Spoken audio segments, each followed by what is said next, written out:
Hello dear students, આપણે chapter 6 ના સ્વાધ્યાયના દાખલાઓ બરાબર, જેમાં દાખલા નંબર 14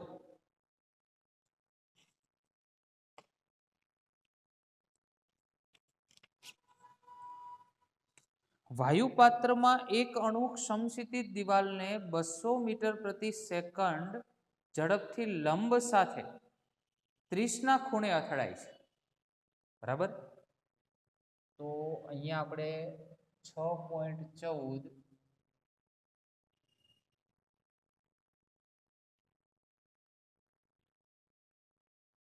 બરાબર, વાયુપાત્રમાં એક અણુ સમશીતિત દિવાલને 200 મીટર પ્રતિ સેકન્ડ ની ઝડપથી લંબ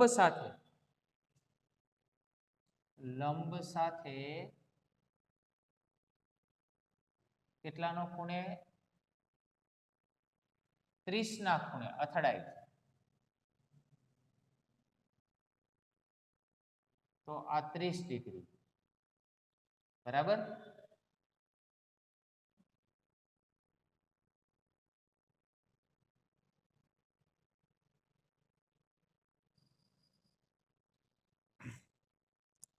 અને તે જ ઝડપથી પાછો ફેંકાય છે. બરાબર, અને એટલી જ ઝડપથી એ રિટર્ન આવે. એટલે અહીંયા અને આ બંને ઝડપ એક સમાન છે. બરાબર, તો અથડામણમાં વેગમાનનું સંરક્ષણ થાય છે. પ્રશ્ન પૂછ્યો છે અને અથડામણ કેવું છે, સ્થિતિસ્થાપક છે કે અસ્થિતિસ્થાપક છે, આપણે જણાવવાનું છે. બરાબર, તો સૌપ્રથમ આપણે એક કામ કરીએ કે અહીંયાથી યુ વેગથી કોઈ પણ કણ છે એ અથડાય છે, ઉધારી લઈએ. તો યાદ રાખો, જ્યારે પણ આ રીતની સિચ્યુએશન આપેલી હોય, અહીંયા 30 ડિગ્રીનો ખૂણો છે, તો આ જે કણ છે એનો ધક્કો એને આ બાજુ લાગે. આ કણનો ધક્કો એને કઈ બાજુ લાગે, એને વિરુદ્ધ દિશામાં લાગે, એટલે આ બાજુ લાગે. અહીંયા પણ ખૂણો કેટલાનો થાય, 30 ડિગ્રી. બરાબર, ચલો અહીંયા 30 ડિગ્રીનો ખૂણો છે, કણનું દળ સમાન છે. બરાબર, તો મારે વેગમાનના ઘટકો શોધવા હોય તો P આપણી પાસે સૂત્ર છે mv.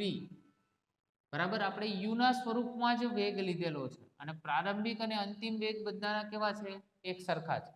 બરાબર, તો આ બાજુનો ઘટક કયો થાય, mu cos 30, જેની સાથે ખૂણો બનતો હોય એ cos થેટા, અને બીજો ઘટક છે એ mu sin 30 થાય. બરાબર, સેમ એવી જ રીતે આ u છે, તો આ બાજુનો ઘટક થઈ જશે mu cos 30 અને આ બાજુનો ઘટક એ શું થશે, તો mu sin 30.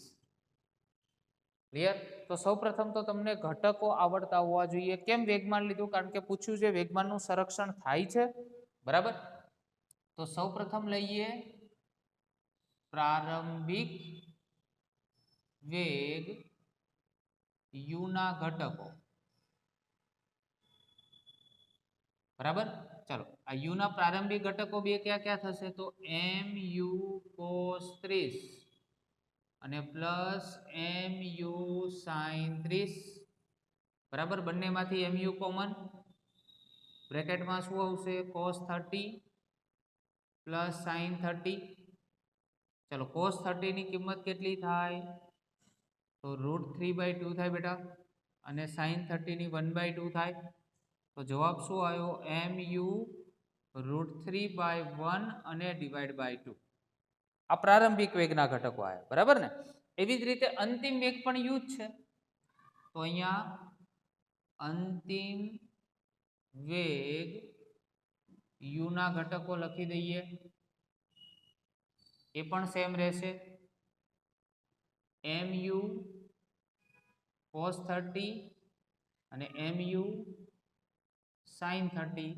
બધી ગણતરી નથી કરતા, ડાયરેક્ટ લખીએ છીએ, તો √3 + 1/2.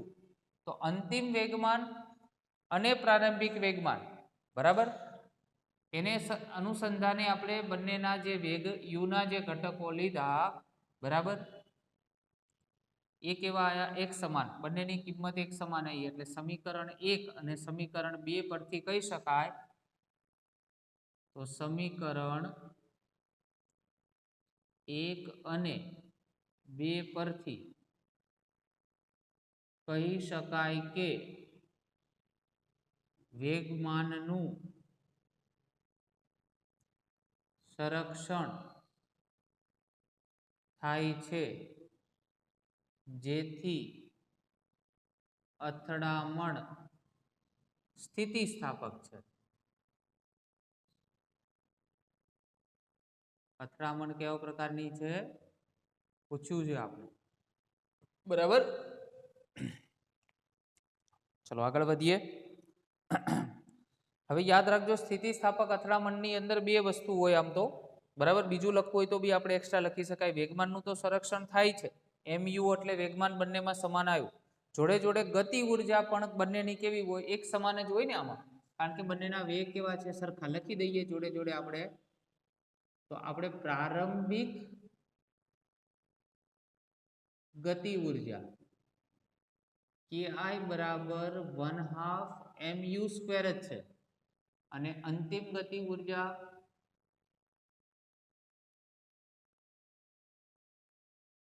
kf is equal to 1/2 mu square માટે ki is equal to kf, બરાબર.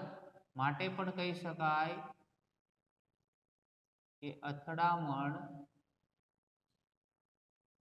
સ્થિતિસ્થાપક છે. કેવું છે? સ્થિતિસ્થાપક. ચાલો 6.15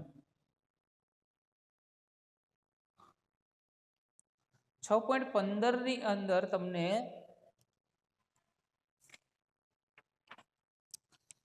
એક બિલ્ડિંગનું ગ્રાઉન્ડ ફ્લોર પર રહેલ પંપ 30 મીટર ક્યુબ કદની ટાંકી, બરાબર, એને 15 મીટર ભરી શકે છે જો ટાંકી ગ્રાઉન્ડથી 40 મીટરની ઊંચાઈએ હોય, બરાબર. એટલે કીધું છે 40 મીટરની ઊંચાઈએ હોય, બરાબર. તો પંપની કાર્યક્ષમતા, પંપ દ્વારા કેટલા વિદ્યુત પાવરનો ઉપયોગ થયો હશે, બરાબર, તે આપણે શોધવાનું છે, બરાબર. હવે કેટલો વિદ્યુત પાવર, હવે પાવર શબ્દ બેટા આવ્યો છે એનો મતલબ આપણે પાવરના સૂત્ર બધા આવડતા હોવા જોઈએ, બરાબર. તો એક બિલ્ડિંગના ગ્રાઉન્ડ ફ્લોર પર રહેલા પંપ 30 મીટર ક્યુબ કદની ટાંકી, એટલે વોલ્યુમ, તમને વોલ્યુમ એટલે કદ 30 મીટરનો ઘન આપેલો, બરાબર. ચલો પછી શું કીધું છે? 15 મીટરમાં ભરી શકે છે, એટલે સમય તમને આપેલો છે 15 મિનિટ. 1 મિનિટમાં સેકન્ડ કેટલા? 60, બરાબર. તો 15 છંક 90 એટલે 900 સેકન્ડ થાય સમય, બરાબર. ચલો આગળ વધીએ. જો ટાંકી ઊંચાઈ, જો ટાંકી ગ્રાઉન્ડથી કેટલી ઊંચાઈએ છે? 40 મીટરની ઊંચાઈએ છે અને કાર્યક્ષમતા તમને આપેલી છે પંપની કાર્યક્ષમતા. યાદ રાખજો કાર્યક્ષમતા એને ઈટા વડે દર્શાવાય, ઈટા, અને ઈટા કહેવાય, બરાબર. 30%, બરાબર. તો પંપ દ્વારા કેટલા વિદ્યુત પાવરનો ઉપયોગ થયો હશે? વિદ્યુત પાવર આપણે શોધવાનો.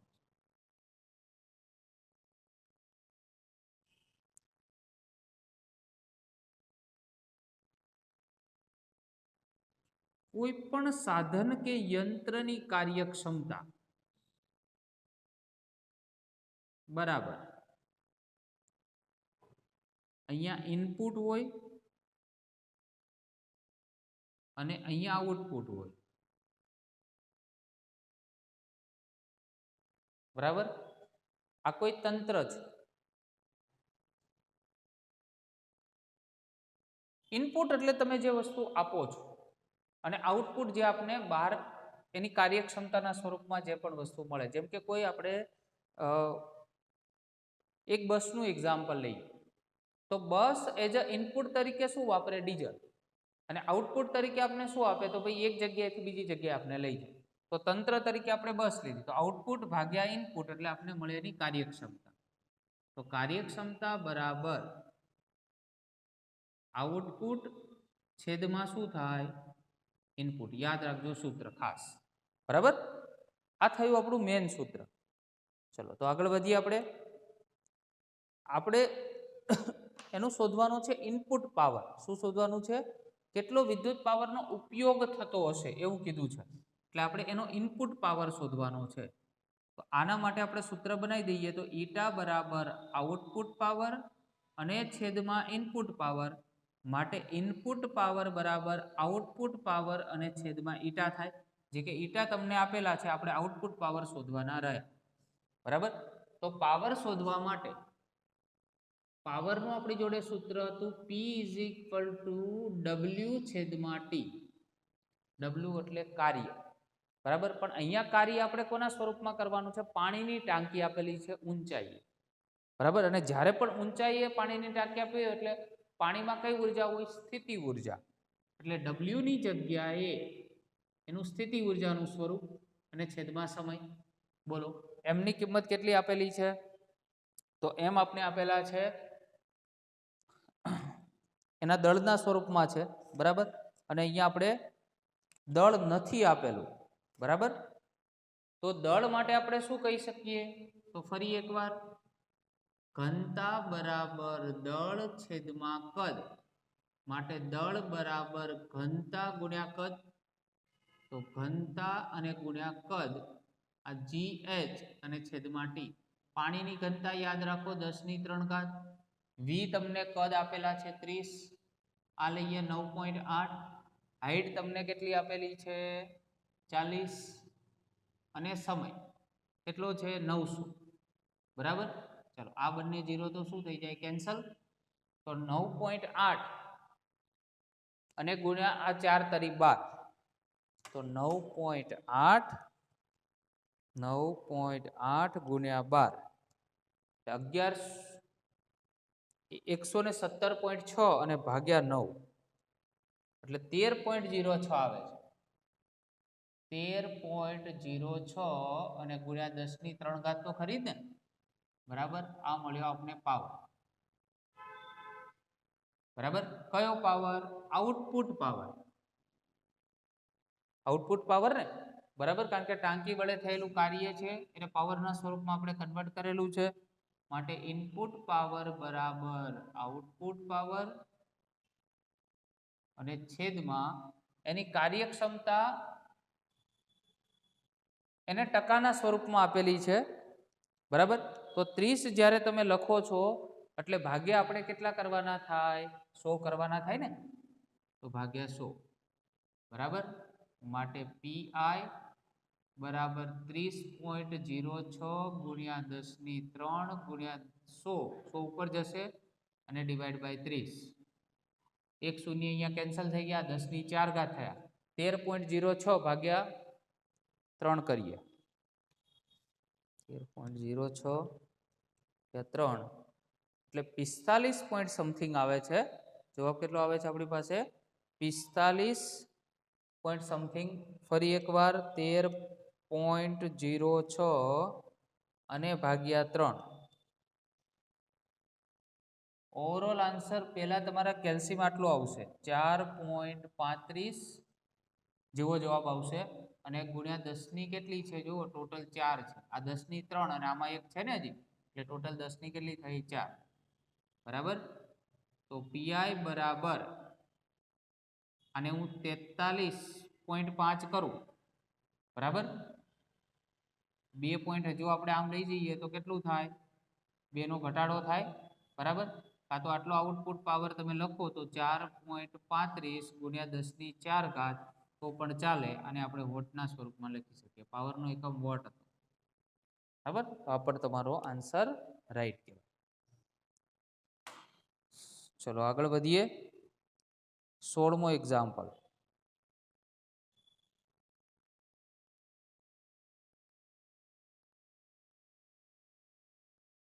પેલા તો જુદી જુદી તમને 3 આકૃતિઓ આપેલી છે, બરાબર. એ 3 આકૃતિઓ પેલા ડ્રો કરીએ. તો અહીંયા એક નંબર છે, અહીંયા વેગ v આપેલો છે.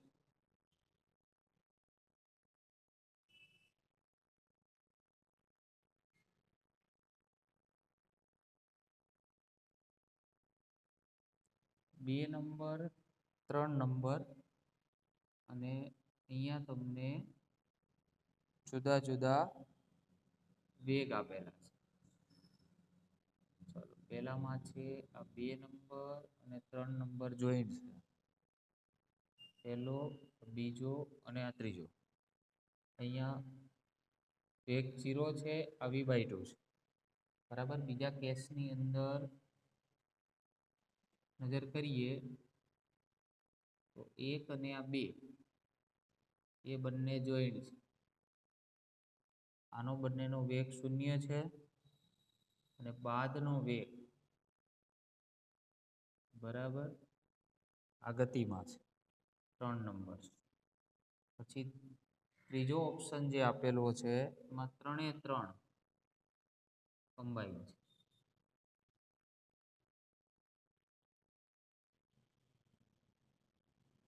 1, 2 અને 3 અને વેગ તમને આપેલો છે v/3.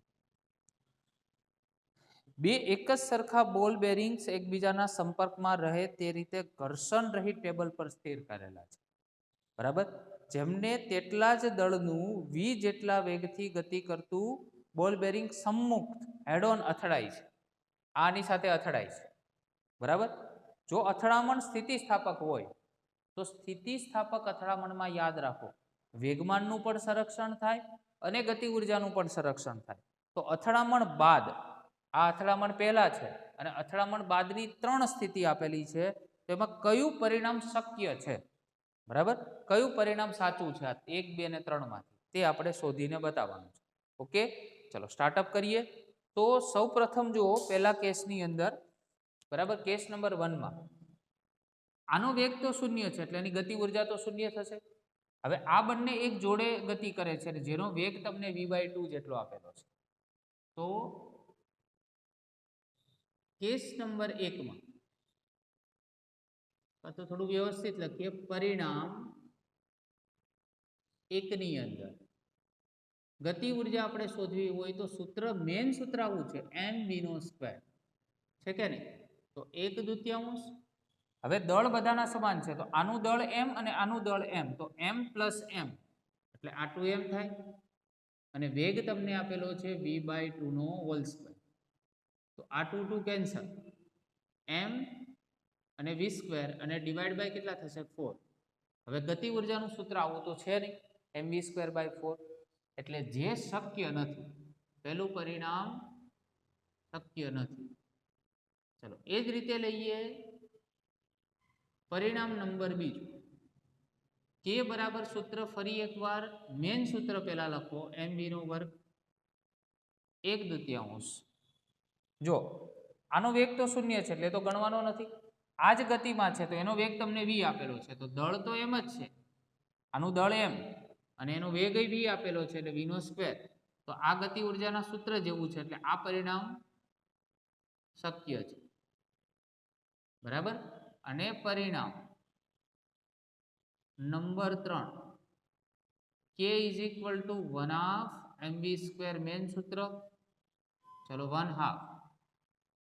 આ 3 એ 3 ગતિ કરે છે એટલે આનું m m m એટલે ટોટલ 3m થાય અને વેગ કેટલો આપેલો છે આપણે v/3, તો v/3 નો હોલ સ્ક્વેર.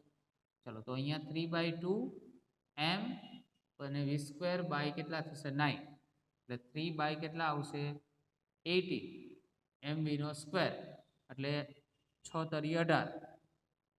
તો આ પણ ગતિ ઉર્જા છે એના સૂત્ર સાથે મેચ નથી થતું, એટલા માટે કહી શકાય કે આ પરિણામ પણ શક્ય નથી. એટલે ફક્ત બીજું પરિણામ છે, બીજું રિઝલ્ટ છે એ જ કેવું છે, સાચું છે. બરાબર. ચાલો 6.17 એ લોજિકલ છે.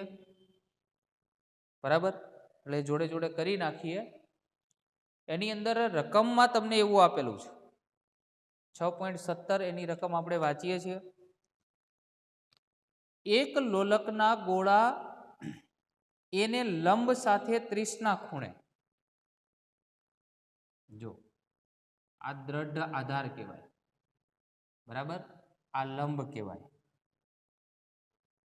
લંબ થી 30 ના ખૂણે, એટલે આ લંબ થી 30 ના ખૂણે એ ગોળાને અહીંયા બાંધેલો છે, આ એ ગોળો છે, બરાબર, અને અહીં આ સમક્ષિતિજ સપાટી અને અહીંયા તમને આપેલો છે કોઈ બી ગોળો, આ બી ગોળો છે, એનું દળ કેટલું છે mz,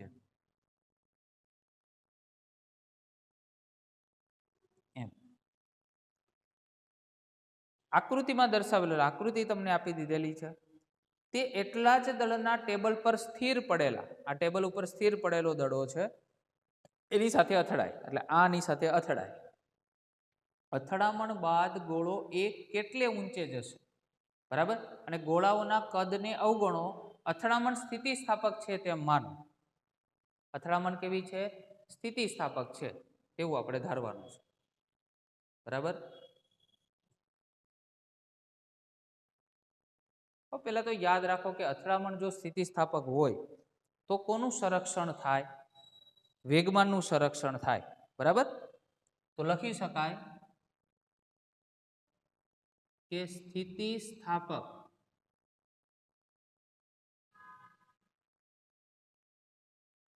અથડામણ, બરાબર, હોવાને કારણે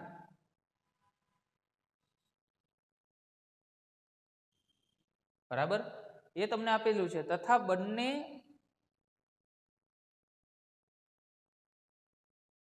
દડાના દળ એક સમાન